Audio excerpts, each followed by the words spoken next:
الفل يا حبايب قلبي، عاملين ايه؟ يا رب تكونوا بخير. صباح الفل عليكم وصباح الجمال. انا اتفاجئت بس بكميه رسائل كده رهيبه يعني امبارح، عشان الواحد نام بدري امبارح شويه، فلاحظت كده كميه رسائل غريبه. الحق الاهلي فاز باحسن نادي في العالم، الحق الاهلي فاز باحسن نادي في العالم. الصراحه ما كنتش مصدق يعني، لحد ما دخلت واتاكدت من لوب سكر بتاكد فوز الاهلي كأفضل نادي في العالم على حساب ريال مدريد بتصويت الجمهور.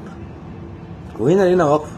سيبك انت كده كده ريال مدريد احسن منك، السيتي احسن منك، يعني فنيا في فرق كتير احسن منك، خلينا نتكلم كوره.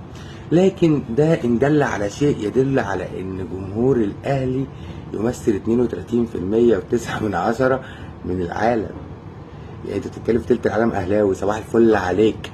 بعيدا بقى عن ان هو اهلاوي بيشجع ريال مدريد، اهلاوي بيشجع برشلونه، اهلاوي بيشجع السيتي، لكن في الاساس اهلاوي. وده يكتم كلام كتير يعني عن فكره اللي هو احنا اكبر واكبر واعمل، مفيش الكلام ده. مفيش ارقام بتحطم نفسها اهو. 32.9 من عشرة قدام ريال مدريد اللي محقق 27%. صباح الفل عليك يعني، مفيش كلام تاني.